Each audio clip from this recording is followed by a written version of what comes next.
Welcome to Career Pro Tips by Life in the Green Room.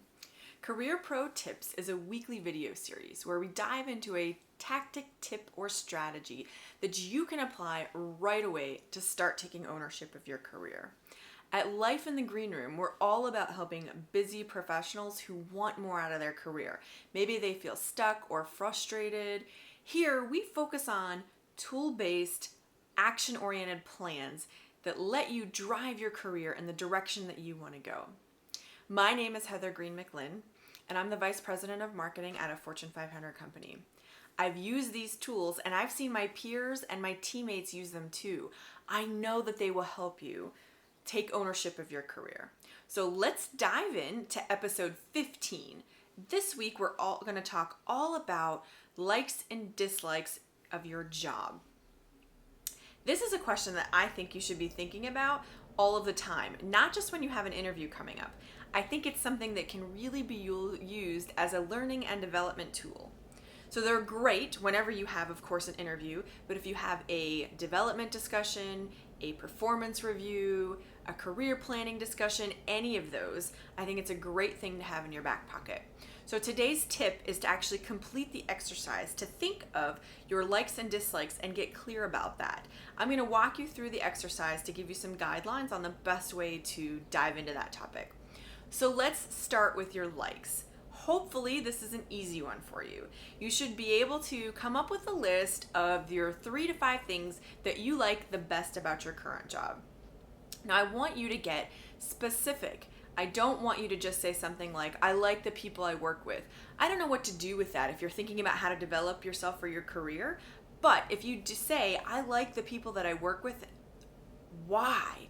Oh, is it because we're really collaborative? Is it because we get a lot of projects done? Is it because everybody has really creative and innovative thinking? Is it because we can solve really complex problems? Get in there and figure out why you really like working with everybody at your company if that is one of the things that you like.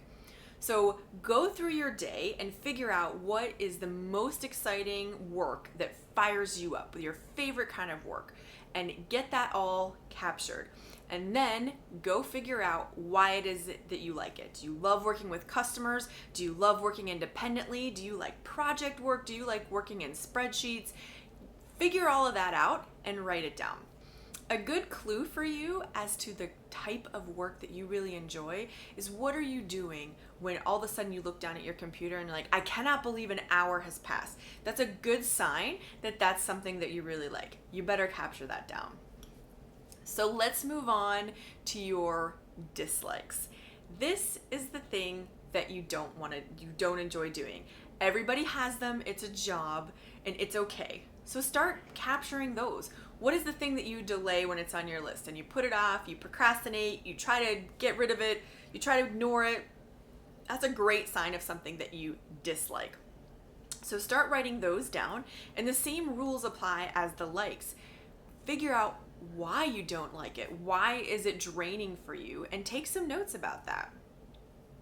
Now, the only caveat I have to give you when you're thinking about likes and dislikes is sometimes people like to do the things that are easy to cross off of their list, and that doesn't necessarily mean they like or dislike that work. It's just they want to cross off something easy. So just keep that in mind. Don't put something in one bucket or the other just because it was an easy task and you do them right away to get them cleared. Think about what really fires you up or what you really don't enjoy about your job. So now that you've completed your list and your why, take a couple of moments and reflect on this. If you haven't done this or it's been a long time, this should be enlightening for you. You should be able to look at that and pick out some things about work that's enjoyable for you or why work is painful or feels like it's a drudge to you, and think about what you can learn from that. What kind of implications does that have about future roles that you might be interested in? And I want you to look at this and use it for your next, of course, interview, but career discussion, development discussion, performance review, and figure out how you can map in your likes and dislikes into your plan. Now, what I don't want is for you to feel like this exercise is a waste because you don't have any of those types of activities in your near future. At Life in the Green Room, we're all about taking ownership of your career. So if those aren't scheduled, you go grab that and you schedule them. I have some other episodes on performance reviews, and you can check those out and figure out how you can get feedback. But if you don't have a career development meeting scheduled in the near future, schedule one. Schedule one with your boss, schedule one with HR, schedule one with a mentor outside of your work if that's going to be the best way to do it. You own your career, and you do have the opportunity to drive the success of it.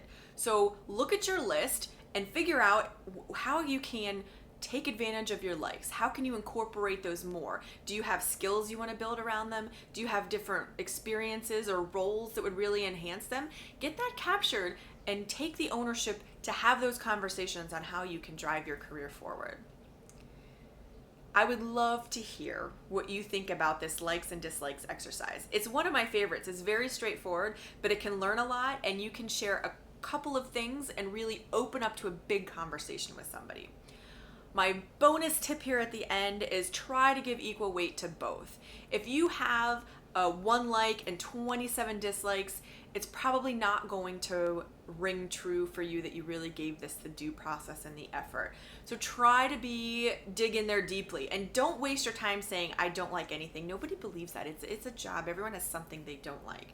So I cannot wait to hear how you've used your likes and your dislikes in career conversations, what you've learned about them, how you've used them to build out your career map. If you want to learn more about taking ownership of your career and the framework that I have built that allows you to make this progression, head on over to lifeinthegreenroom.com and you can learn all about this.